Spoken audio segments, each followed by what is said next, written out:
Thank you all. Thanks, Deb. You can let me know when you've admitted all of our participants. Everyone is admitted so far. We're good to go. And we're Great, recording. great, thank you. Well, good afternoon. This is Margie Tatro with GridWorks, and I'm joined by my GridWorks colleagues who you've met, Deborah Shields and Jay Griffin, and our new team member, Kathy Boys, who's our Director of Interior, and she's going to be listening in today as well. So on behalf of GridWorks, we welcome all of you to this final meeting regarding the Integrated Resource Plan, the facilitated stakeholder process for the Southwestern Public Service Company IRP, which was, as you know, submitted on last week, a little over a week ago, and we are pleased to be able to hear your input today on what worked well for you in this roughly 5-month process and what you would suggest be done differently going forward. So before we talk about the agenda for today, let me also give a big applause and a thank you to the whole Xcel Energy SPS team that we've been working with over the past months to complete this process. They've been excellent partners of ours in this process, and we appreciate their flexibility in being the very first New Mexico IOU to go through this new process that was put in place by the New Mexico Public Regulation Commission in November of last year. So thank you to the whole SPS team. Our plan for today, this meeting is being recorded just so we can accurately hear your input. We will not be producing any written summary from this meeting, but the content from your comments today will be incorporated into the GridWorks final report that gets turned into the New Mexico Public Regulation Commission at the end of January 2024. So first of all, we'll talk about the purpose for today's meeting and give you some initial information just to set the context. We really want to spend the majority of the time hearing from all of you, and then we'll review what happens next in the process and adjourn by 3:30. We'd like to accept your input today in one of 3 ways. First of all, of course, during this meeting, verbally, feel free to come off mute and activate your camera to offer verbal comments or put them in the chat. Both are available to you. If you're still doing some thinking or become inspired by something you hear from somebody else today, you can also email any comments back to us at info@gridworks.org by November 10th. And we'd ask that you include the words SPS FSP, Facilitated Stakeholder Process Feedback, in the subject line of your email. And then finally, if you wish to have a more direct conversation with one of the GridWorks team members on your feedback or have a conversation about that, please let us know today and we'll schedule that before November 10th, which is the day that we're hoping to have all the feedback turned in on this process. So 3 ways for your feedback to come to us, and we greatly appreciate any comments that you provide so that we can reflect those in the report we put together in January. So let's describe the next slide. Is our purpose for this meeting really is to hear from you on this new process. It began in May for the SPS Integrated Resource Plan, and we'd like to hear from you on, again, what worked well for you and what changes do you suggest for the future IRP processes? Those are the 2 main subjects that we're asking you to comment on today. Let me share just a bit of context just to orient you to the group of stakeholders we had involved in this process this year. On the next slide, please, Deb. You can see here on this chart is a summary of the individuals and organizations that engaged in our main stakeholder meetings beginning in May. Meeting number 1 on the left-hand side, we had 90 individuals from 60 different organizations participate in that meeting. And then as we moved to the final meeting in October, that's number 8, had 21 individuals representing 13 organizations. These numbers do not include the SPS and GridWorks individuals that were involved in these meetings, although we had them involved, of course, in each meeting. And it also does not reflect some interim meetings that we had of small subgroups to explore more modeling questions, explore demand side resources and things like that. So those sub meetings were not shown on this plot. But overall, we were very pleased that there were 146 different individuals from 78 different organizations that participated in at least one major stakeholder meeting. There were 275 individuals on the distribution list for the process. And so that's quite a large group to engage, but we were very pleased with the participation. And I'd like to add that there were over 33 individuals that attended more than half of the stakeholder meetings. So we had some very good and consistent input and involvement from a number of different organizations, which we greatly appreciate. The next slide, and then I'll wanted to share with you, one of our goals in GridWorks is to make sure that people who are representing disadvantaged communities had an opportunity to participate in this process. And so we selectively reached out to about 4 different organizations or individuals that attended one or more meetings of the stakeholders, and we asked them how they experienced the process. And so I recognize this is a subset of stakeholders, but we wanted to share with you some of the things that we learned from stakeholders who may not be normal interveners in IRP processes and may not be as expert as others who are involved in this process in a regular way. So some of the things we learned from the stakeholders representing disadvantaged communities were things like the process felt intimidating to non-experts. The volume of information is overwhelming. Key issues are diverse and very technical, so it's challenging to understand it all, especially if this is not your day job.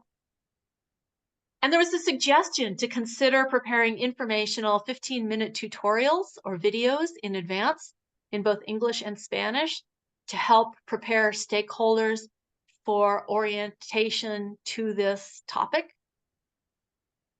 Several of these representatives liked the options for in-person plus remote participation, and they found meetings to be easy to attend. So I just wanted to share this because this is input from a group that may not be here today, and an important element of the stakeholder engagement process, at least according to what we GridWorks believe is a very important part of our job, is to make these processes accessible to broad communities. So with that, one more slide, and then I'm going to stop and ask if you have questions. We'd like here are some possible discussion topics for your feedback, although we can go in any direction you all would like. We've had lots of discussion about what the timing and schedule for this process should be, what worked, what didn't. If there are methods for engaging people with varying backgrounds that you all suggest, we'd love to hear those. We'd also like to know whether you believe that diversity of perspectives were represented in this process. And as you heard us ask in the first 3 meetings of this group, we kept asking, are there any missing voices? Are there organizations or interests that you would like or would have liked to have engaged in this process that you didn't hear from? And finally, like to know whether you felt that you had impact on the plan. If you've had a chance to take a look at the plan, we'd like to know whether you felt that your voice was heard and whether or not you had impact, in particular on the statement of need and the action plan. So with that, I'm going to stop and ask, are there any questions before we open it up to anybody who would like to provide input and comments. Let me first ask if there are questions about where we are in the process and what we're trying to do today. Anything from folks that you'd like to point out in general for this conversation before we seek your specific input? Please either raise your hand or just come off mute and speak up.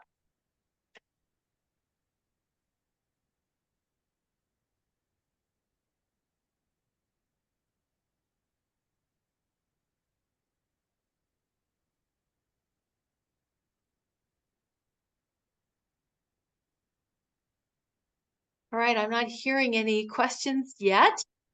So let's go to the next slide, Deb, and it's on purpose a very open blank slate. We'd like to hear from you on what worked well. And we're just reminding you in this graphic that stakeholders had significant input in 3 major elements of this process. One was in modeling requests to complement and supplement what the utility had done in modeling. Also, we had input on the statement of need and significant input on the action plan. So just put this graphic up to remind you where stakeholders had significant and important contributions. So let me ask anybody, what worked well for you? Anybody like to start?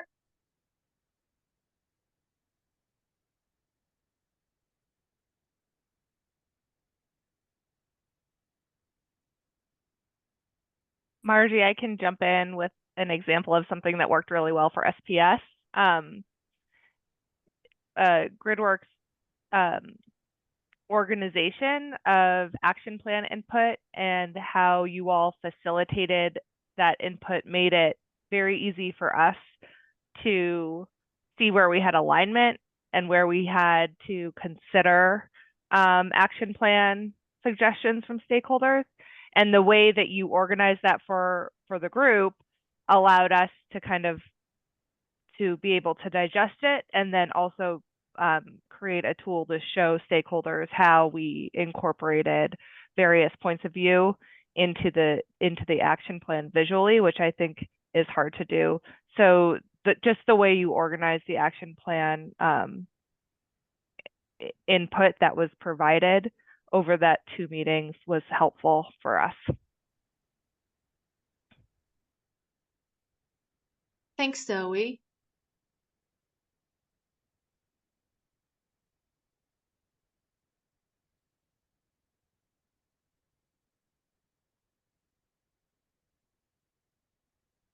Let me call on our colleagues from the PRC Utility Division staff who have sent in a memo that's been posted on the GridWorks website in terms of their comments. But I wondered if the folks from the PRC Utility Division staff wanted to share any items that worked well for you in this process.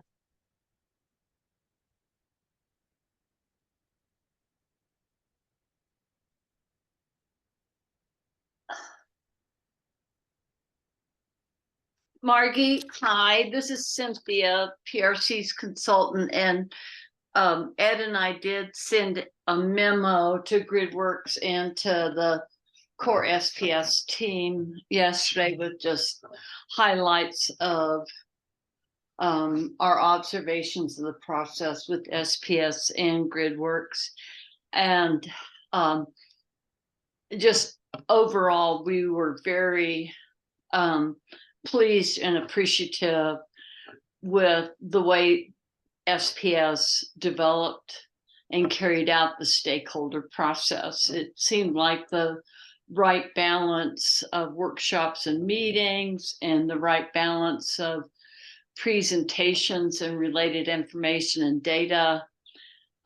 It was well organized while being concise and thorough, and we really appreciated SPS accommodating additional stakeholder sessions, and they were very patient and courteous in answering, responding to staff and other questions.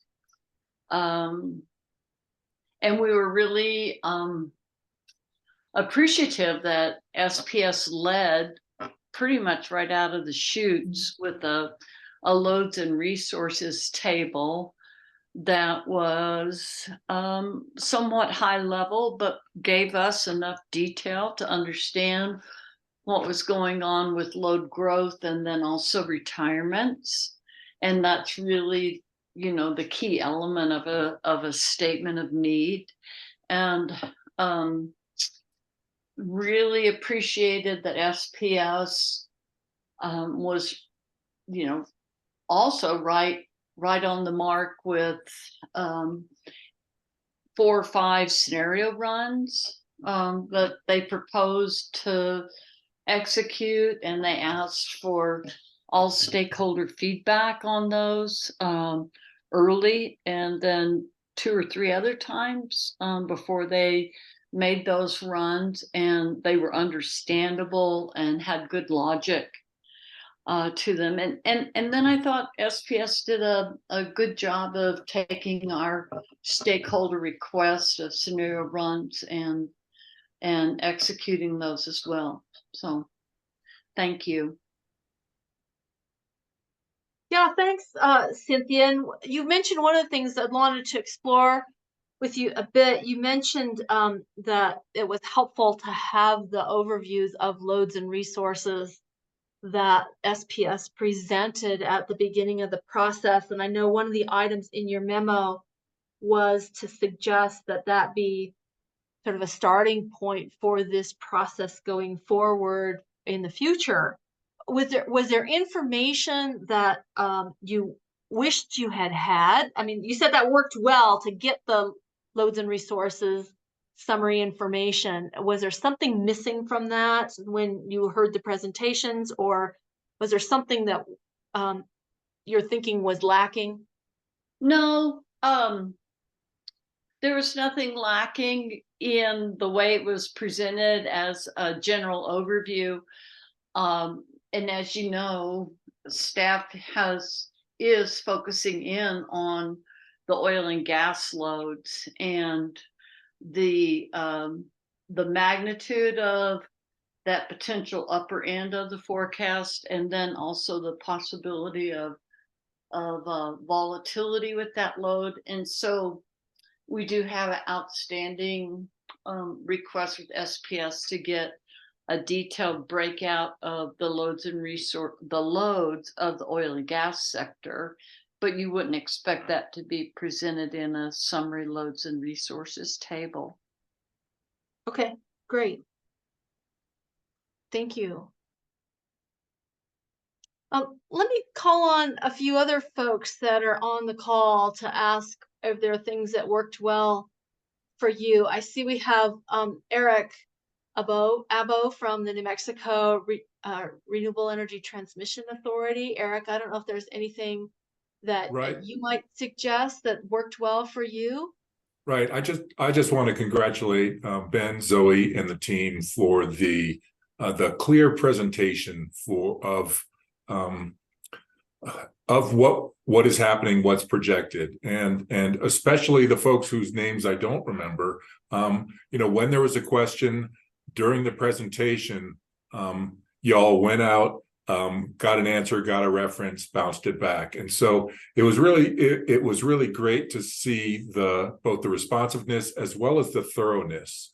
One thing I might suggest, just to make this a little more accessible for folks, as you mentioned in the intro, Margie, is that sessions have a sort of on-ramp for folks who, you know, don't know the acronyms, don't know the big picture goals. And so it was a really understandable and accessible to me a presentation that you all put together. But I'm imagining a lot of folks who are less involved in this game have need a little bit more gradual on-ramp. But really kudos to the team for the clarity and accessibility of the work. Thanks very much. Eric, appreciate your calling that out. Thank you so much, and for your and your colleagues' involvement in this process. It's been helpful to have you all part of this. Thanks. I see some others that were involved, perhaps Jim from the New Mexico State Land Office. Jim would like to know from your perspective if there's anything that worked. Also, I see K. Bob Stanley from Targa is on. So let me just call a couple of folks that I know were very active. Michael Kenny also. Michael, we really appreciate your consistent participation in this. So let me start with those three folks. If K-Bob or Jim or Michael wanted to offer ideas of things that worked well for you.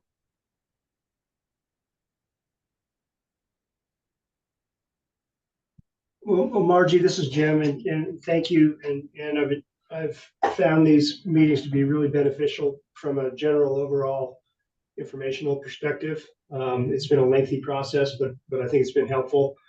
I apologize to the group for being late to today's meeting. I just signed in and just heard the end of the prior speaker, so I don't know what was taking place prior to this. But I've been appreciative of the work being done, and as a lot of folks on this call know, we're involved with quite a few transmission projects right now on state trust land, and so we're eager to learn more and to participate with all the folks on this call. Great, thanks, Jim. And really, just to bring you current, we're really asking very open-ended, what worked well for you in this process, and if there were things that did not work well that you would suggest be done differently in the future. We'll be teeing up that question here in a few minutes. So feel free to come back to us if you think, oh gosh, in the future, it'd have been nice to have X or to do X. So please feel free to speak up on that as well. Thanks. This is Michael. Yep. Yeah, I mean, I think overall the process went smoothly, you know, from our first meeting to getting the action plan worked out, and getting the actual IRP put together and released. You know, I think the SPS team was really responsive to questions and to comments, so that made it easy. Yeah, I would agree with others, you know, that this is this isn't one slice of the pie, you know, we're looking at the whole thing, and that's a lot to take in all at once. And so perhaps if anything, you know, while the spacing of the meetings and maybe the number of meetings was right, perhaps having just maybe an extra month to just digest some things, you know, when modeling results get published or when drafts are shared.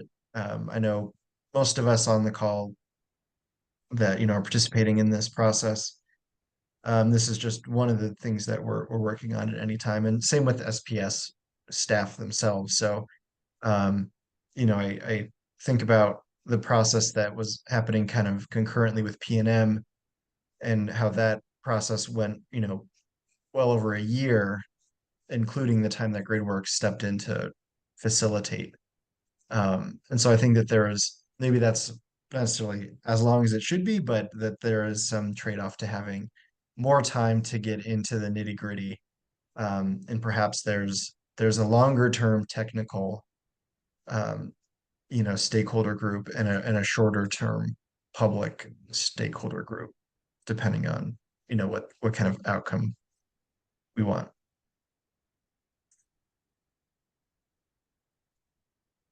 Thanks, Michael. It's very helpful. And that the idea of, let me build on that a minute. The idea of some separate, well, we'll talk about that when we get into what might be done different in the future. I know a couple people have mentioned this idea of having two tracks, perhaps a public information track more broadly, and then a more detailed technical. So let's bring that back when we talk about what could be improved for the future.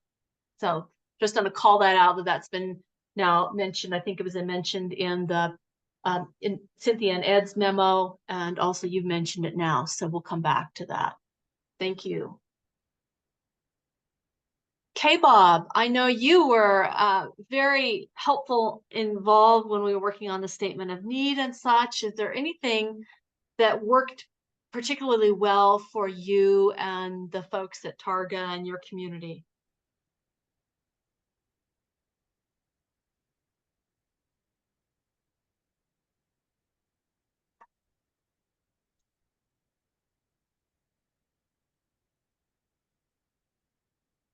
Okay, maybe K-Bob is having technical difficulties.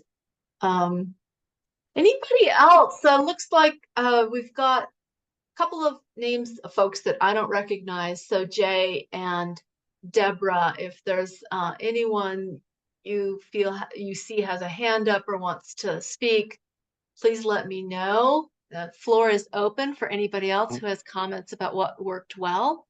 Oh, there's K-Bob. Yeah, sorry, Margie. Yeah, sorry. Yes, I was having technical difficulties. Yeah, so what I appreciated was the open forum, that style of communication. I thought that facilitated conversation very well, and I think GridWorks did an excellent job at facilitating and keeping us on track and not letting us get too far into the weeds. I think one of the more beneficial aspects of it was when we went into some of the breakout sessions and we were able to dive into some more detail. One thing, and I know this is the next topic, but unfortunately I've got to jump to another meeting here in a few minutes. If in those smaller working groups, if maybe there was a follow-up where we looked at what the other group had done, and had a chance to make comments, because it seemed like when we went into one working group, we didn't get to add or participate at all in the other working group. So maybe giving some time to swap information. But yeah, again, overall, I thought the process went very well.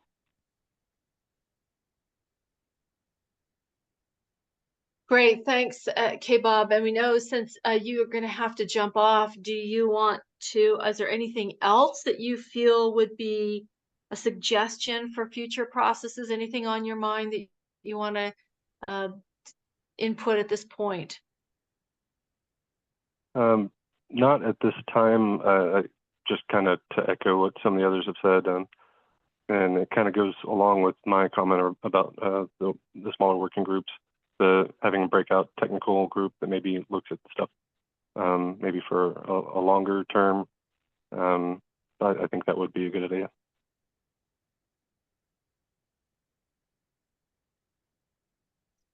Great, thank you.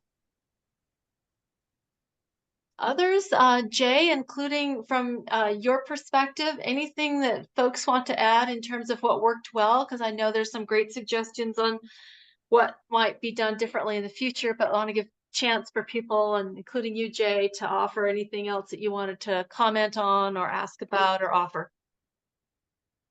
Let's see, I don't want to get ahead of anyone in the line here. If there's no one else who wants to offer feedback here, I just wanted to offer some observations, perspective, not so much from my facilitator hat, but from my past life, having overseen 3 similar plans, I guess 3 rounds of procurement, and the retirement of the largest plant in the state of Hawaii.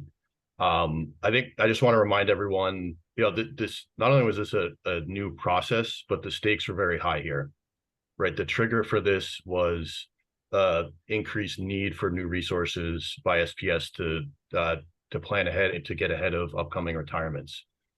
More common in the industry now, but you know, compared to past history, these are unusual major events. And I just want to offer what I appreciated was the continued, you know, focus from the SPS team on meeting, you know, the boxes of clean, reliable, and affordable. That had been the framework coming into this, you know, going through the planning. And I think they've tried to be, let me say it this way, like when your job as a utility and as a commission to make sure the lights stay on, you know, if you miss it, if you miss the mark in these proceedings, you know, fundamentally failed at your job.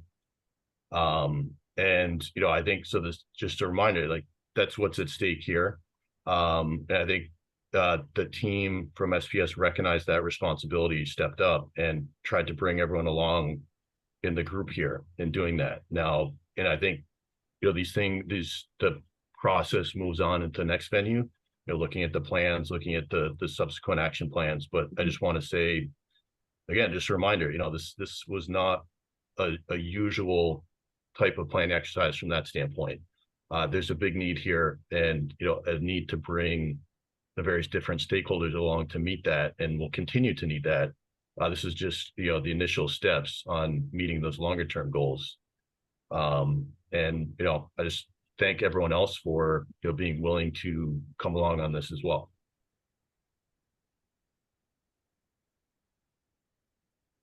That's all. Great. Thanks, Jay. Anything else from folks on what worked well for you?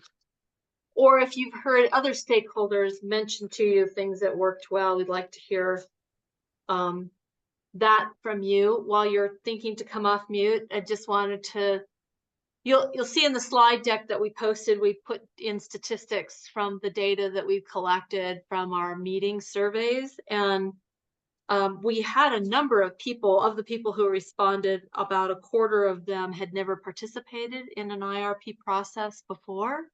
So we definitely had some new participations, new people participating. We also asked about whether diverse perspectives were represented. We also asked if people felt like they were heard, and whether their input affected the outcome. So those are some other topics that we'd be happy to hear from you on, any of those.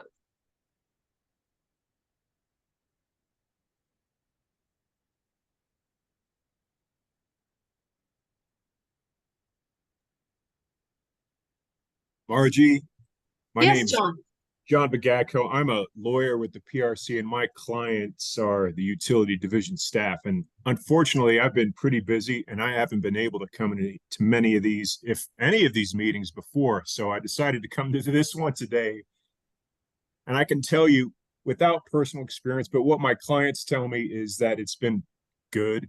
And so I'm echoing everything I'm hearing from everybody else. And I think that's in significant part due to the way it's structured, but also I think the IOU in this instance, SPS, is based on what I've seen from other sources. They've really participated in this process with, to say the least, a good amount of good faith and detail and support. And so we don't always agree with them on everything, but they've been a pretty good crew to work with, and in particular, Ben Elsey and Zoe and their group. All I've heard are good things from my clients, so I'll leave it at that. Great, John, thanks for offering those comments and for participating to see the end point of the process. So thanks for sharing those comments. You're welcome.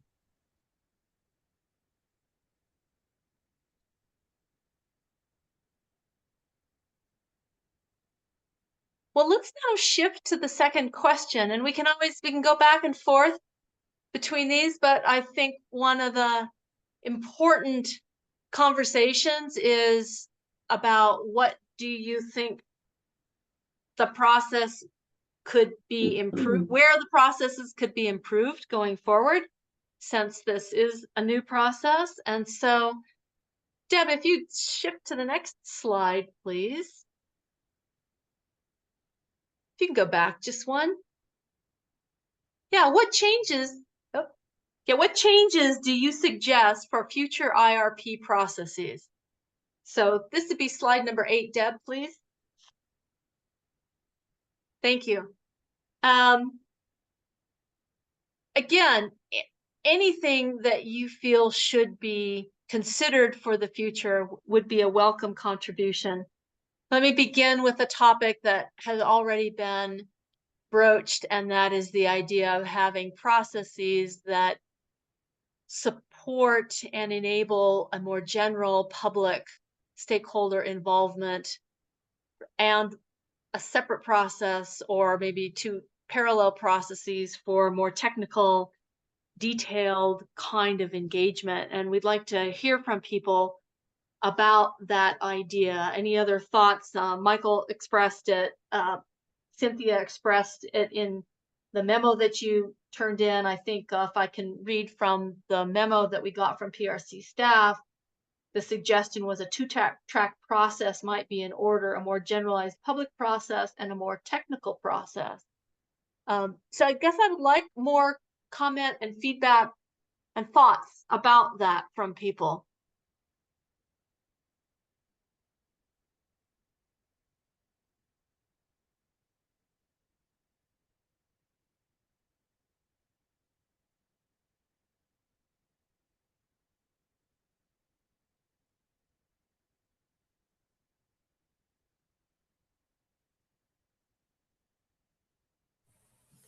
So Margie, this is Ben. Maybe just as we're waiting for some feedback, just so everyone's aware, you know, we obviously saw staff's comment before this meeting, and this is something we're definitely willing and very much wanting to do in the next IRP process. So any feedback, any suggestions, whether it's today or can follow on from this meeting, we would definitely like to incorporate in the next IRP process.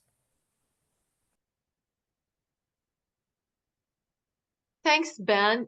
Yeah, you know, we've heard from some people who are not detailed and expert in this area that there's a tremendous amount of learning that goes on from people who are in the more general interest, and the benefit of hearing the technical conversations and being able to have better appreciation for the challenges and opportunities and details of what it takes to plan for and operate a utility in the future can be very, it can be overwhelming, but it's also something that folks have found a tremendous learning opportunity in. So as a facilitator organization, I would worry that if there were too much separation in those processes, that learning by the general public might be a missed opportunity. But we could think about ways to then, like K-Bob talked about, have them diverge and take on different tasks, but then come together more frequently to inform each other. So thoughts about that? Any other suggestions or models that you've seen work for other similar processes that we should take a look at? Any other thoughts about this? This is Cynthia, and I'll offer just a couple of my observations. I thought the very first SPS GridWorks meeting was a great example of public process. We had many public, community, government workers, officials, legislators come online and give their concerns and their interests, and they could be not to overgeneralize, but the public was very much interested in continued power supplies, reliability. They'd heard a lot about the the coal retirements and maybe even the upcoming gas retirements. And then there was a concern about affordability and then clean energy. And beyond that, many of those people from that first workshop then did not participate further, but wanted to offer their public comment, which then reminded me of the many times I've been in other IRP processes and rate making and regulatory proceedings where there's what you call a consumer session or sessions where you get the public comment and staff and the utility and other folks that have this as more or less their day job are there to carry and represent those interests forward. So, and then in my prior IRP experience, it's been one where there has been a fairly clear and relatively concise public process, the consumer sessions, and then otherwise more technical, analytical working groups that may meet on a much longer term basis, almost around and between filings. Not maybe a whole lot, but maybe once every couple of months or 3 months, depending on what the topic or subject matter is. That's my comments. Thank you. Great. Thanks, Cynthia. It's helpful.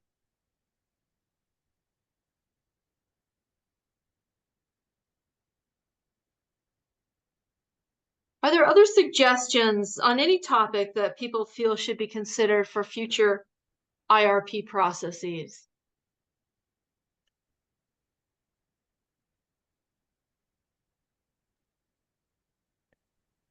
Cynthia, thanks for bringing up the consumer sessions example. I thought that was really helpful. I actually was making a notes while you were talking about that. Margie, I wanted to come back to, I can't remember who made the comment, but maybe it was Mr. Kenny about needing more time in the process. And I just, I wanted to say that I think, you know, from SPS's point of view, more time in that 6 months facilitated process would be great. Even like a month or two more. The problem we face right now is we're required to file an IRP 6 months after the facilitated stakeholder process commences. So facilitated stakeholder process commences. So perhaps this is some feedback from the first time going through this process, like a lessons learned that we can bring back to the commission, that maybe that's something they could look at in the future, is adding, you know, 2 months to the process or something like that, just to provide what Mr. Kenny mentioned as, you know, time to digest some of the information. And frankly, it provides us more time to do the work. So I thought that feedback was really was good and something that we felt also. And again, first time going through the process under the new rule, I don't know that anyone would have known that before doing it the first time.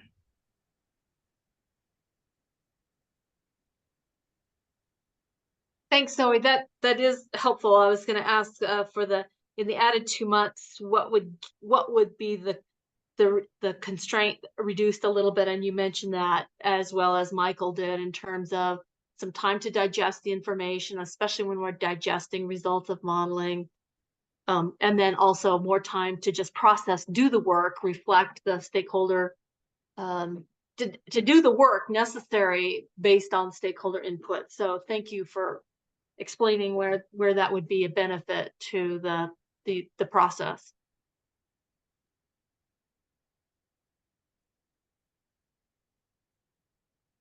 So while we're on timing, I'd like to ask people's thought about timing in terms of the action plan. As you all know, the action plan is slated for the 3 years following the filing of the plan itself.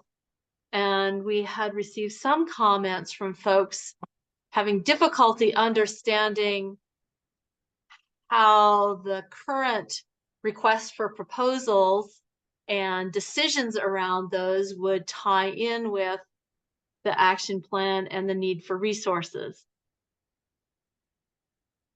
it was very helpful, I think, that SPS at the very outset of this process described the length of time that it takes to bring new resources online.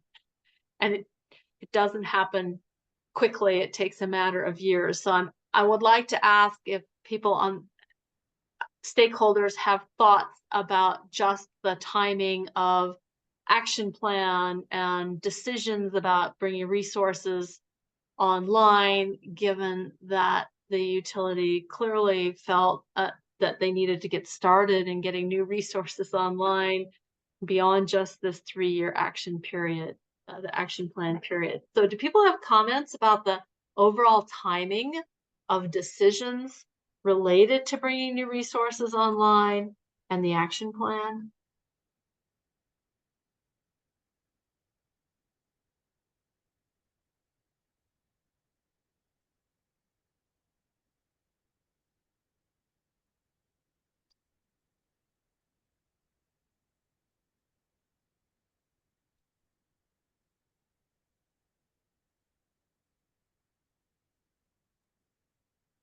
Archie, maybe I can speak. I know probably some folks who are challenged by that question because they have matters pending for the commission. They're sitting here. So they're reluctant to speak up. But I guess I would look at this, right, especially, I mean, in the era that we're in now, where you're repeatedly going out, I mean, basically it's kind of an ongoing set of actions. Like there's work going on from the past plan that Excel's doing now that is before the commission.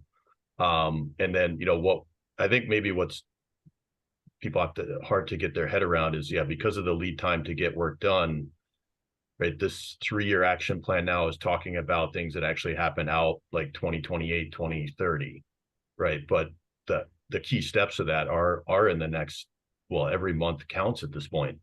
I get their concern.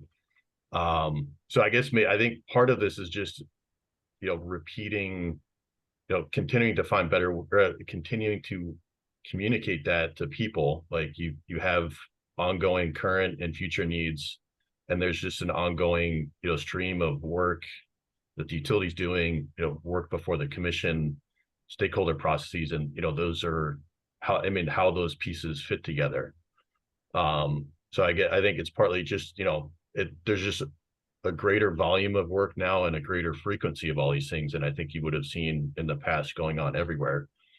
But so I think it's partly an explanation, but I think the timing, I get that, like, yeah, 5 to 7 years at least to build new, you know, greenfield projects, and, you know, not 100% guarantee that, you know, they can fall apart in a lot of different ways. So you need to have, you know, a lot of ways to address that, and, you know, for starting sooner and not losing time on things like that's we fell behind on project. Like that's the time is like the most precious kind of commodity in this business when it takes this amount of time and risk to get things done.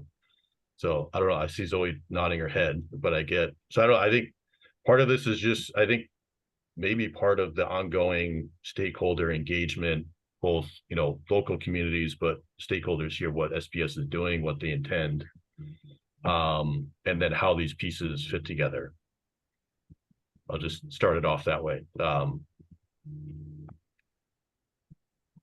Zoe, you were nodding your head. I don't know if you have other. No, I think Jay, you articulated kind of our challenge really well. You know, we've been talking about this. Jay, you mentioned it. The like pillars of our focus in this process has been clean, reliable, and affordable energy for our customers and our service territory. And the most responsible way that we can do that is by planning and not bringing on just-in-time resources, because that's not affordable for our customers and not always reliable, right? And certainly it's not guaranteed that just-in-time resources would be clean. So that is the challenge, how you articulated it, Jay, that we face, and needing to start planning processes early, knowing that the stakeholder engagement process is like gets us to the starting line, right, of the planning process. We go through the stakeholder engagement process, we file the IRP, and that's the starting line. Then it's, you know, the comment period, the RFP, subsequent CCN and PPA filings that are additional regulatory process that takes time. And so it's not that we get through the stakeholder process, file the IRP, and then we get to start bringing resources on. It's still continued planning. And during that process, we're going to be filing another IRP and doing another stakeholder engagement process. And the cycle will continue as we are implementing our action plan from this IRP. We will be beginning again and continuing the planning forward. So I think that it is important to recognize that it does take a long time to bring resources onto the system. We do need to plan not only for how long it takes to build and to procure supplies, but also to get through the regulatory processes, even to get to the point where we can start to build. So that's why we started this process a year early. And you're absolutely right, Jay. Like, time is the most precious commodity we have right now. So I guess the conclusion of these comments is, yes, I agree with everything you said, Jay, and we're going to keep planning. I mean, the planning's not stopping. The filing of the IRP in a lot of ways is the starting line just for the 2023 IRP and the action plan and executing that.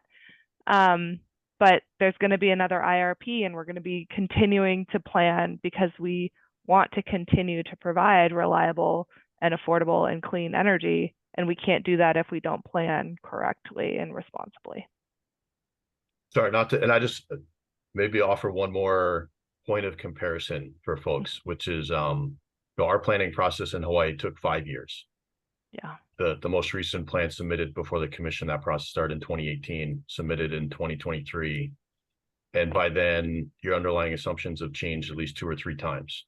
Yeah. So you can, try and be, and that, so also try to set a really high benchmark on stakeholder inclusion. So I think there's a balance here between how flexible and kind of how you continue to iterate, like this 3-year turnaround. I think actually in this environment makes more sense than trying to be broader, more comprehensive, and then you kind of stuck in a circle where things keep changing.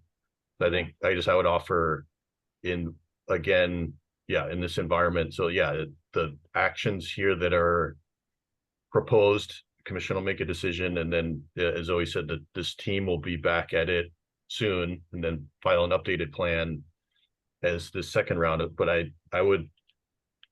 think this is a better approach in this environment where the energy markets keep changing so quickly and you have these ongoing needs versus trying to take. I think the extra 2 months definitely valid. Like I said, I gave this extreme where it took 5 years, and then in the meantime you end up kind of doing all the interim planning and work anyway. Okay, I'm gonna step back now. I definitely think my thinking about IRP has changed a lot this year in terms of like the IRP process doesn't begin and end with it doesn't begin with the stakeholder engagement process and end with the filing. It is continual. It keeps going. It's a cycle, and I think that's a big change that the new rule has brought about, and the new energy environment that we're operating in right now. So, but I also know Ben is on. He might have other thoughts about this. No, I don't think I've got anything to add, Zoe. I think you and Jay summed it up pretty well. I'm just sitting here thinking, am I ever going to get another vacation? Because it will just be IRP, RFP, and a continuous cycle. Yeah.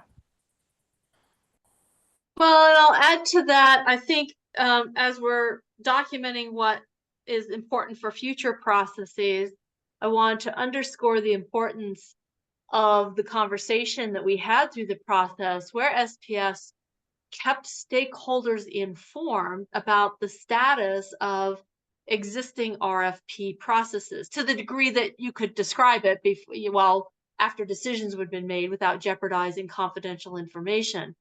But that was an important part of this process, so people could see how the decisions being made on resources today fed into the action plan and future resources. So I would put a note that describes, making sure that's a concerted conversation in the presentation so people can understand how these pieces fit together. And I thought Ben, you and Zoe and Brooke did a great job keeping people informed about things that were already in motion.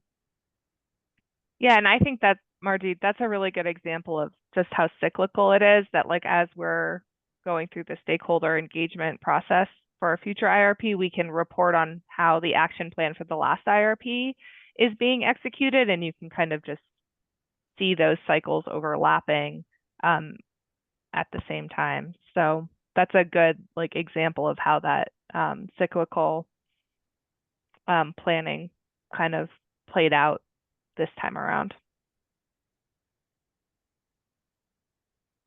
Any other suggestions from anybody on the call about future IRP process improvement ideas?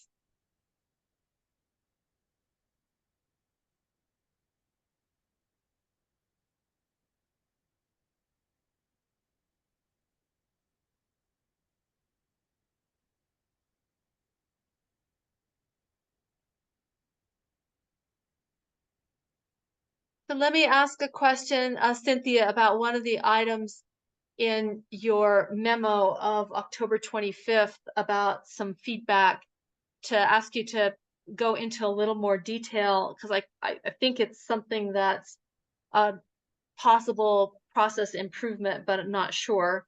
You made a point about staff did not understand GridWorks' issue with staff's position of non-committal. This was about the upper end of the range of new resources. And I wanted to come back with you to see if there's the purpose of that comment. Is it something that didn't work well, something that you see a suggested improvement?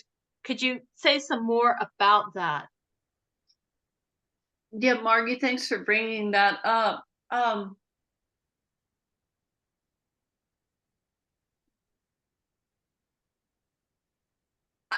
Simply put, we felt leaned on slightly to support the statement of need or agree with the statement of need, even though we had some concerns and reservations about it.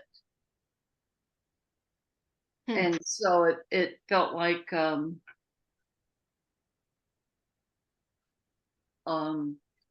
loss of our own ability to have our own independent developing position. And we've had, Ed and I have had one or two very good meetings and discussions with Zoe and Ben and a couple of other folks on their team about what are our issues and concerns of having an upper end of 10,000 megawatts by 2030 listed as the appropriate amount of new resources. And so we're really we're really heartened that SPS has said we will look at extensions of the gas resources, and we will look at some way of oil and gas loads managing or being served by their dedicated resources. The rate impact, potential rate impact of just stepping out with 10,000 megawatts of new resources by 2030 is potentially overwhelming to the balance of ratepayers. that are, essentially the non-oil and gas loads. So we've been very pleased with what, we're working out and moving forward with on SPS on that. Great, good. Thanks for that explanation, Cynthia, and thanks for clarifying. And I know this was a rapidly moving conversation, and so I think at in September we were trying to clarify, since we had gotten a written memo from staff saying that they did not support that high forecast. And then in the meeting, we're asking for clarification, where then I think your team was still doing some analysis and said was non-committal. We were simply trying to understand the position, since we had one thing in writing and heard something different verbally. So we apologize if there was a feeling of pressure there. That was not the intent. We were simply trying to clarify and get some clarity, especially in places where there was non-agreement in the statement of need, which was an important part of the process. So thanks for that explanation. I hope you understand where we were coming from, and I'm happy to have a conversation with you offline on that as well, if that's appropriate. Margie, oh, sorry, Cynthia, go ahead. No, I appreciate what you said, Margie. Thank you. Cynthia, I can expand. If you felt leaned on, it was probably because of me. And this came from my own personal experience. I was on the flip side of this in dealing with our coal plant retirement in Hawaii, where our utility was not interested in looking, kind of expanding, basically looking at enough contingency need in getting new resources to replace the plant. And the commission had to push hard to do that. And the result was that we still came up short. So I think it was based on my own personal experience and pain that what I saw was the utility here trying to maintain a boundary of resources that could accommodate a wide range of possible outcomes in the next 10 years. And I think what you two have worked on since then are ways to manage all these impacts. And, basically, they're going to update the forecasting, look at how to narrow in on things. I think what I heard is there is concern about affordability, or they share the affordability concern. So just take it from that perspective. We had to try to basically help you guys avoid the mistake we made here. So there's plenty of those mistakes, aren't there? Yeah. Thank you, Jay. Yeah, I think that's probably why Matthew's on here. I think it's probably why I'm helping out other places. Well, the idea of not having enough power is what some folks wake up, worrying about at night. And so I think there's a way that we can manage what is tremendous load growth, but also spread out some of the impact over time, and then do reasonable contracting of direct load. So we'll see where we get with it. I'm excited about getting to continue to work with Ben and his team on this. Excellent. Great. Thanks for that and allowing us to explore that, since I know that was really an important topic of conversation during the process. There are other suggested process improvements. I see some folks on the call who I've not yet met, and want to encourage anyone to speak up at this point if there are suggestions for process improvements or things you wanted to highlight that worked well. Really, the floor is open for any comments that you'd like to register at this point.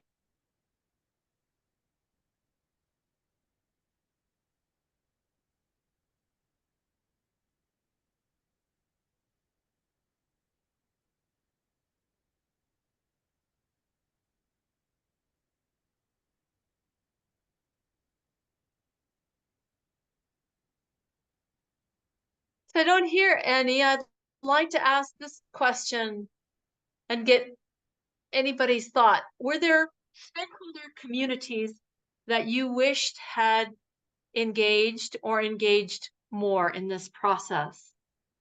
If you think broadly about the interests, any ideas at this point about organizations or interests that you felt were missing from this process?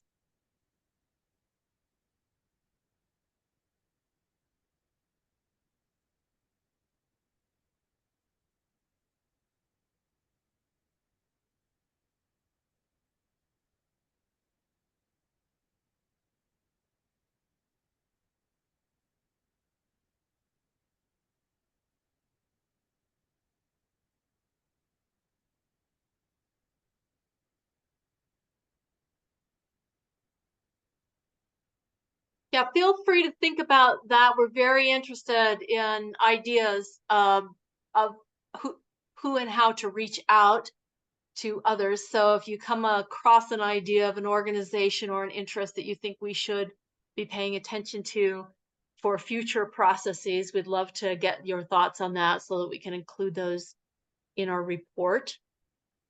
Hey, Margie, this is Michael.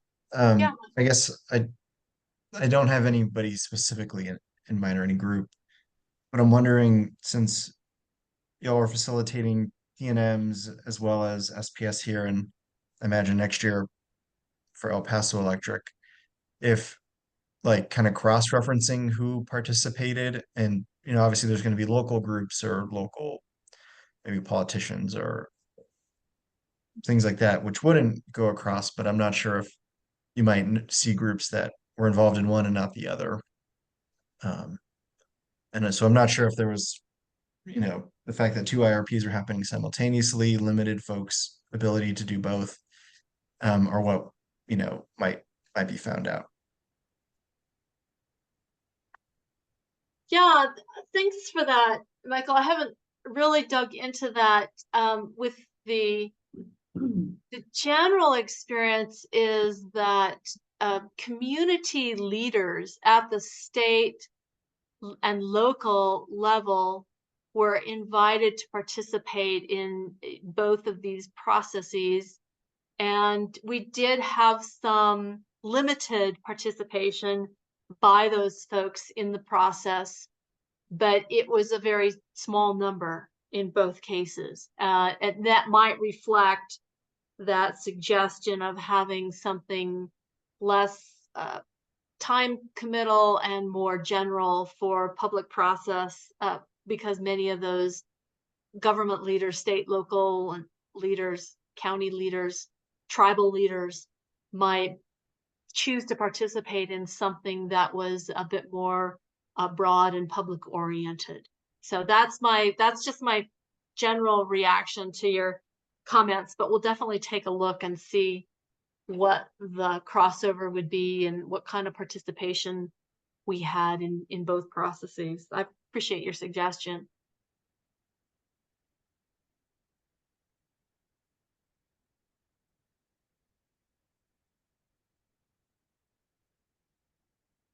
I have one more process question for folks. We had some suggestions about meeting formats, in-person, virtual, locations, and we've had some good feedback from people on things that have worked and have not worked. I'd like to open it up to this group to make any comment that you have about what kind of meeting format. We had a suggestion, I think, here from utility division staff that they liked the in-person workshop in Roswell and would have also liked to have in-person workshops in Santa Fe and Albuquerque. I know we've gone back and forth on the pros and cons of virtual meetings and hybrid meetings versus in-person. Any thoughts people have about the best mechanisms for meetings and conversations?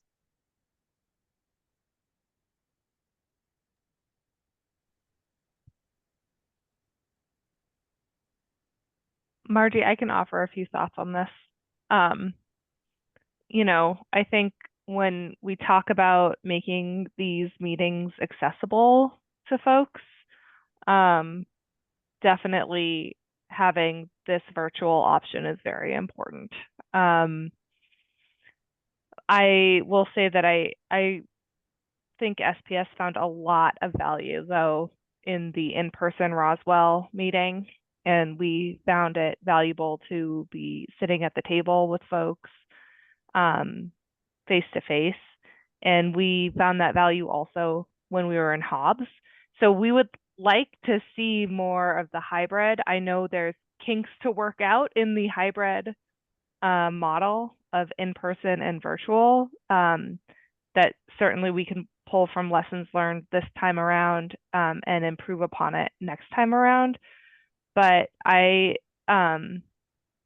definitely think offering an in-person option, especially in our service territory, would be really great from our point of view to give folks in the communities we serve an opportunity to, come and have a physical seat at the table.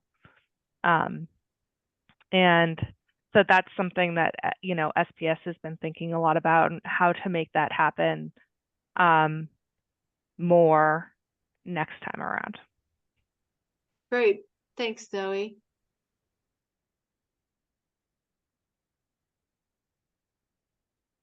Other thoughts about this topic?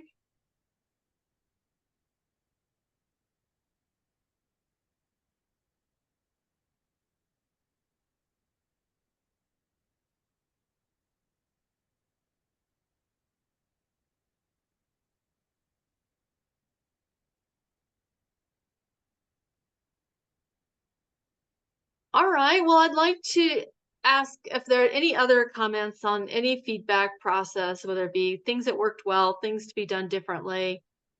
Please offer those now. Feel free to also put them in chat or send those to us by email. And I see that, Arthur, you've got your hand up. Please, thank you. Welcome. Glad you're here. Thanks, Margie, and thank you all. I have been sporadic in my attendance of these, mostly by design, because we hired GridWorks to facilitate this, and I believe that you've just done a terrific job. And part of that terrific job is working cooperatively with SPS and all the stakeholders. And I think that it's apparent from the conversations that that worked, and that the commission does not really need to exert a heavy hand over this portion of the process. But there's a more formalized process to come, as Zoe recognized. And even that, I went back and I thought that I would just reflect upon the commission's intentions behind changing the IRP rule and process when we did. And this is, of course, the first the stakeholder engagement that's reached a conclusion to the point where SPS has filed its IRP. And I just want to kind of identify some of the major things that we hoped would happen. And just kind of to jump to the conclusion, say that it looks like it's working, right? And that's an important thing. First of all, most importantly, the commission felt that there was a need to open up the planning process, not just for the communities that will be impacted by the decisions by the utilities, but also for the commission to get involved through its utilities division staff at a better level. All right, I'm not going to say higher level, I'm going to say a better level, more participatory, more sense of understanding what goes into the planning process. And I think that that is reflected in the document, that all 1,688 pages of the IRP filing, that has been successful. Also, these things kind of fit together. We very definitely wanted to create that cyclical sense that Zoe mentioned, which is that this is a continually evolving market that requires continually re-examining both the assumptions that you're making and how you deal with it. And, in a sense, the best metaphor that I can give is I lived in San Francisco for over 35 years, and the Golden Gate Bridge is this beautiful international orange color that gets repainted every 3 years. However, it takes 3 years to repaint it. So you go through to one end and then you come back and then you're painting it over again, and it's time to do that process again. It doesn't change the structure of the bridge, makes it look better and makes it stand up against erosion of the natural forces that it faces. But it's a continual process. And I think that a recognition that IRP has to be a continual process, and each iteration, each cycle, hopefully will not be as major a change as this one has been. This was a lot more complicated and resulted in an identification of a much greater need than we had originally anticipated. I was hoping that the first cycle for these processes would be rather marginal, right? And that, you know, you might need a couple 100 megawatts. Well, we're looking at thousands of megawatts, and with good reason. But I think that people understand the reasons behind what that statement of need outcome is. Also, we really want to get everybody to start thinking in a new way about the determination of need and how to meet that need, to get past the very traditional 1 in 10 year peak forecast with a reserve margin as the be all and end all of defining need. And while I think that there's still more work to happen in terms of the sub-markets that the utilities are going to be facing in the future, in order to define that, in order to define the needs that are really associated with electrification, vehicle charging, some of the other environmental demands. That's still to come. It's here, and everybody's made a heroic effort to really address those things. That will be refined over time. Importantly, two things. One is that we really wanted to give the participants better access to the modeling. That goes back to opening up the black box. And I think that SPS has really bent over backwards in my reading of how they responded. Not everybody's going to be satisfied because modeling doesn't give you all the answers that you need. But I think that there's a strong evidence that the utility made the attempt to try and incorporate people's desires to see what the alternatives are. And that's only going to lead to a better product.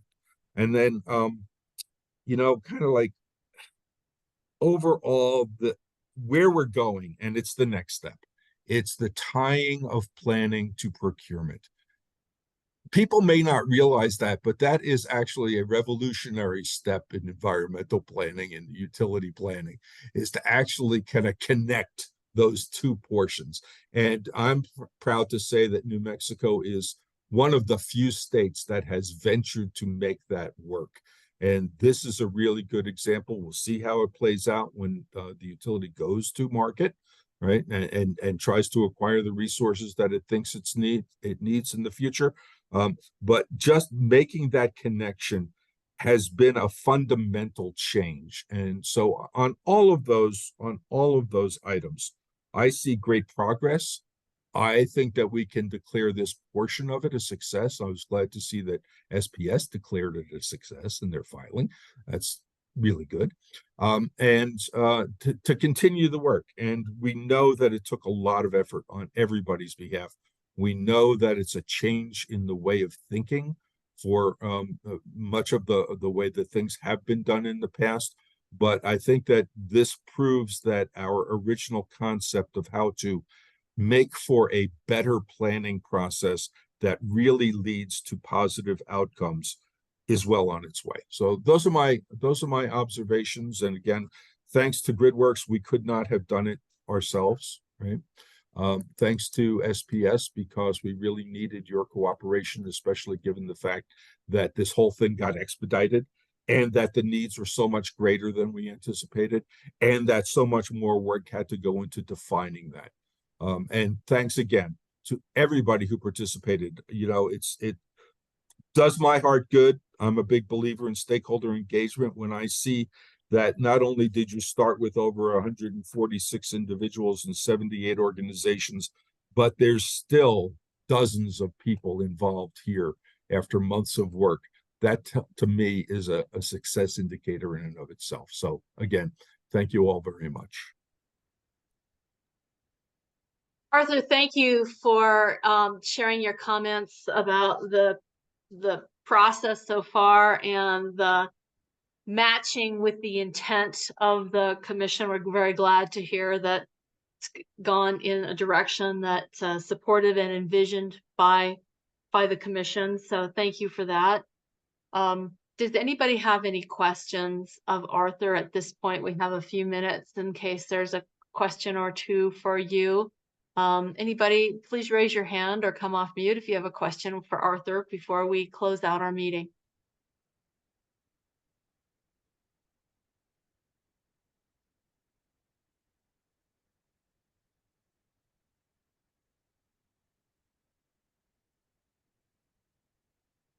Great, thank you. I don't see any hands raised. So again, let's review. If you have additional ideas about things that worked well or things that you think could be done differently in the future, feel free to send an email to info@gridworks.org by November the 10th. Also, if you have a desire to talk with any of the GridWorks team individually about additional feedback, we're happy to set up phone calls with anybody who would like to provide that input in more detail. The next slide shows that the next steps in the process. As many of you know, the plan has been filed and the written public comment period is open. Then there will be SPS has a written response to any public comments that are received. That'll happen before the around December 13th is the deadline for that. And then following that, the PRC Utility Division will file a statement regarding compliance of the Statement of Need and Action Plan with the rule. And then 120 days after the filing, that will be in February. If the commission has not acted, then the Statement of Need and Action Plan are deemed compliant. And there are many more steps that happen next regarding going out to market, as Arthur said, an RFP process. There are continued opportunities for stakeholders to engage in those steps as well. So if you have an interest, feel free to follow along and participate in those. Our GridWorks report to the commission will be delivered on January 31st or before, and that will include lessons learned, best practices, recommended actions, and for both this experience as well as the PNM experience. That IRP from PNM will be filed in December. So we will have a combined report on these two processes that have been going on in parallel for the past 6 to 9 months. So that is what happens next. We would want to again thank all of you and those who are not here for participating in this new process and for helping us learn how to do this well in the state of New Mexico. I think we will benefit all the ratepayers and the citizens of New Mexico as customers of our state utilities. So thank you for participating in that. Before we show our last slide, let me ask if there are any comments. Jay or Deborah, is there anything else that you would like to add at this point before we close out the meeting? No, Margie, thank you. Nothing further, just another thanks to everyone. Great. Zoe and Ben and Linda, anything that you would like to offer from the SPS perspective? I would just like to reiterate my thanks first to GridWorks for facilitating the stakeholder engagement process the past 6 months. Was valuable, and I thought you did a very good job of taking us from that first meeting all the way through to the action plan. So thank you very much. And then secondly, to the stakeholders, I hope you see how valuable this process was for us in our IRP. And it was important for us to have this engagement with you and the discussions that we had. And I speak for Excel when I say that we are very thankful for that, and we're very thankful for your continued engagement. We know it was a huge time commitment on your part. So thank you. Everybody knows that it's a huge need in Southeast New Mexico that we're facing at the end of the decade. And it's extremely important for our customers and the service territory, and frankly, the state and the economic development that's going on in the state of New Mexico, to see that we meet that need. And so this was the first step, and it got us to the starting line of filing this plan. And as many people have said, it's a cyclical plan. This is just the beginning of an IRP cycle that will continue to keep going. Hopefully Ben can get a few vacations in there. But your continued involvement is important to us, and it's important for the success of our service territory in providing electric utility service in a clean, reliable, and affordable way. So thank you again. I know it was a big time commitment, and we appreciate very much you engaging with us over the past 6 months. And we will continue to engage. If you all have questions, if you would like to ask questions about the IRP or talk to us about something that you saw in the IRP, please reach out. We will continue to engage with you all and are happy to meet and discuss. Obviously, there's other filings we're doing, some of them part of the action plan. So please know that you can get in touch. And if you would like to have a meeting and discuss anything, we are happy to do that. Please reach out. Okay. And we'll see you in the comment period, and we'll see you in the comment period when we get to the RFP. This is just the beginning. Thanks for that, Zoe. Would you want to give some specific of if people want to reach out, would you like them to contact you, Linda? What's the process for that GridWorks process that really kind of ends at this point? So how would you like that to happen? Sure. I mean, I think the attorneys that are on the call know that they should be reaching out to SPS attorneys if they would like to set something up. Staff members, non-attorneys, please feel free to reach out to me or Linda. We're, again, happy to help facilitate in continued engagement. Great. Okay. Thank you for that. And I can, maybe, Linda, you can put our emails in the chat if you don't mind. Great. Thanks for that, Zoe. We'll give Linda a few minutes to do that while we close. And thank you all for your participation. Any of the materials from this whole process are on the GridWorks website. We will put this audio recording also up on the website in case people want to listen to any of the comments or build on the suggestions that have been made. And with that, again, thank you for participating in this brand new process. Your contributions are extremely valuable, and we look forward to a bright future in New Mexico as far as electricity is concerned. Thank you so much. Bye-bye.